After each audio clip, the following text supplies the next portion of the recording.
Hello friends, welcome to Knowledge. পুনৰ সেই আকাংক্ষিত খবৰটো আজি আহিল।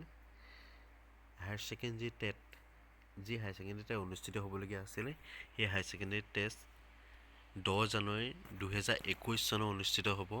সেই সম্পৰ্কে আজি এডভাৰটাইজমেণ্ট ওলাইছে।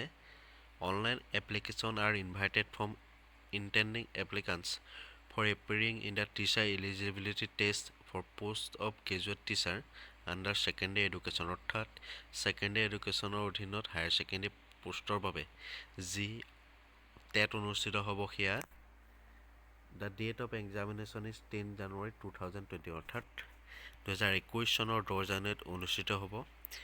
এই টেট দিবলৈ যিবোৰ ইলিজিবিলিটি ক্ৰাইটেৰিয়া, সেইবোৰৰ ভিতৰত candidate must B citizen of India, অৰ্থাৎ এইটো আপোনালোকে জানে পাৰ্মানেণ্ট ৰেচিডেণ্ট অফ আছাম, সেইখিনি আপোনালোকে জানেই। আৰু কোৱালিফিকেশ্যনৰ ভিতৰত post graduation with at least 50% mark, অৰ্থাৎ 50% মাৰ্ক লাগিব পোষ্ট গ্ৰেজুৱেশ্যনত। বেচেলৰ অফ এডুকেশ্যন অৰ্থাৎ BEd ডিগ্ৰী লাগিব। আৰু ইয়াত এটা ইম্পৰ্টেণ্ট পইণ্ট দিছে, but degrees obtained from off campus and distance education institute shall not be considered as valid, অৰ্থাৎ অফ কেম্পাছ ডিগ্ৰী বা ডিষ্টেন্স মূল এডুকেশ্যনৰ যিসমূহ ডিগ্ৰী, সেইসমূহ ইয়াত গ্ৰহণযোগ্য নহ'ব। তাৰপৰা ইয়াত বয়সৰ কথাটো দিছে, age of the candidate must not be less than 21 years, অৰ্থাৎ 21 বছৰতকৈ কম হ'ব নালাগিব। ইয়াত এইটো কথা কৈছে। আদাৰ ইম্পৰ্টেণ্ট পইণ্টছত ইয়াত দিয়া আছে, the age limit of the candidates will be calculated on the basis of school leaving certificate, অৰ্থাৎ মেট্ৰিক এডমিটত থকা আপোনালোকৰ যিটো বয়স, সেইটোৰ ওপৰত ভিত্তি কৰা হ'ব। আৰু কিছুমান ইয়াত দিছে, যিটো টেট এক্সাম অনুষ্ঠিত হ'ব, জেনেৰেল কেটেগৰীৰ বাবে আগৰ দৰে 60% হ'ব, আৰু ST, SC, OBC, MOBC, physical handicap কেণ্ডিডেটৰ বাবে 55% মাৰ্ক পাছ মাৰ্ক হ'ব। এইসমূহ আপোনালোকে স্ক্ৰীণত যিসমূহ এলিজিবিলিটি ক্ৰাইটেৰিয়া, সেইসমূহ নিজেই চাই ল'ব পাৰে। আৰু চিলেবাছ ইতিমধ্যেই ssa.assam.government.in ৱেবছাইটটোত উপলব্ধ হৈছে, আপোনালোকে চিলেবাছসমূহ চাই ল'ব। Degree means master degree, no' equivalence shall be allowed, candidate will be allowed to enter examination hall only with admit card and blue or black ball pen, এইবোৰ জানেই। Candidate wearing smart watch dresses with big bottoms will not be allowed, এইবোৰ আপোনালোকে জানেই। আৰু এক্সামৰ হলত যাবলৈ আপোনালোকে pan card, voter ID card, Aadhaar card, Indian passport আদি আইডেণ্টিটি প্ৰুফ লৈ যাব লাগিব। এইসমূহ আপোনালোকৰ দিছে।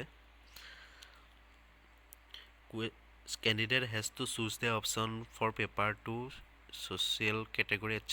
with utmost care. Change of option cast one selected will not be allowed to change in subsequent state at any cost whatsoever. Question paper will be available in English, Assamese, Bengali, Bodo language, অৰ্থাৎ question পেপাৰসমূহ English মিডিয়ামত, Assamese, Bengali আৰু বড়ো মিডিয়ামত উপলব্ধ হ'ব। Apply কৰিবলৈ হ'লে আপোনালোকক যিটো ৱেবছাইট দিছে, সেই ৱেবছাইটটো হৈছে ssa.assam.government.in. Candidates are advised in their own interest to submit online application much before the closing date, অৰ্থাৎ একেবাৰে শেষৰ ডেটৰ কিছুদিন আগতে অনলাইন কৰিবলৈ কৈছে, কিয়নো নেটৱৰ্কৰ প্ৰব্লেম হ'ব পাৰে। আৰু এপ্লিকেশ্যন ফিজৰ কথা দিছে, fees payable 500 rupees for the general candidate, অৰ্থাৎ জেনেৰেল কেণ্ডিডেটৰ বাবে 500 টকা, আৰু SC, ST, OBC, MOBC আৰু PWD কেণ্ডিডেটৰ বাবে 300 টকা। Fees need to be paid in online মোডত আপোনালোকে ফিজটো পে' কৰিব লাগিব। এটা আপোনালোকে পাইছে। এতিয়া যিটো টাইম শ্বেডিউল, আটাইতকৈ গুৰুত্বপূৰ্ণটো হৈছে টাইম শ্বেডিউল। এই টাইম শ্বেডিউলটো opening of online application form, 2011 অৰ্থাৎ 20 নৱেম্বৰত অনলাইন এপ্লিকেশ্যন আৰম্ভ হ'ব, আৰু লাষ্ট ডেট হৈছে 30/11/2020, অৰ্থাৎ 30 নৱেম্বৰ।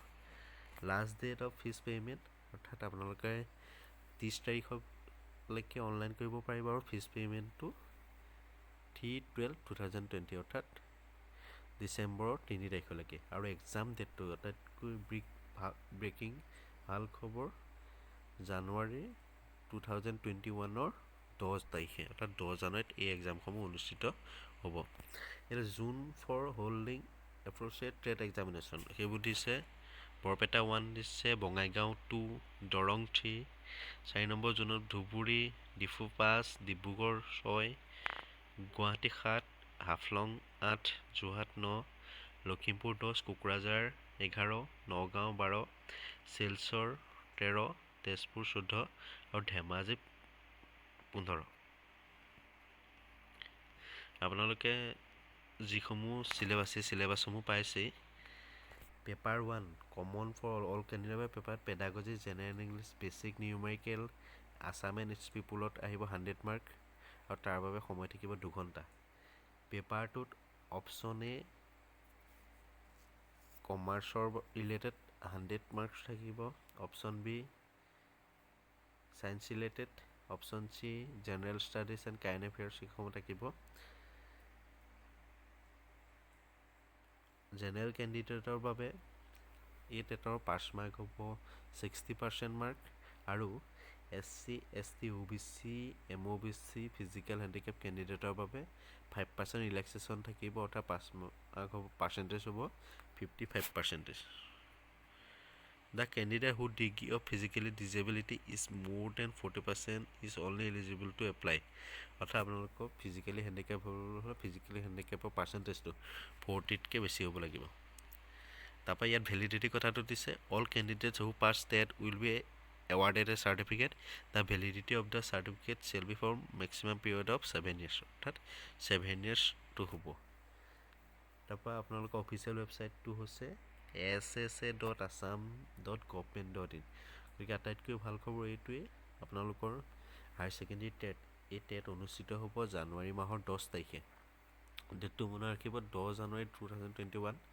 অনলাইন এপ্লিকেশ্যন আৰম্ভ হ'ব 20/11/2020 আৰু এই অনলাইন আবেদন প্ৰক্ৰিয়া চলিব 30/11/2020, অৰ্থাৎ 20 নৱেম্বৰৰ পৰা এই অনলাইন আৰম্ভ হৈ 30 নৱেম্বৰলৈকে চলিব।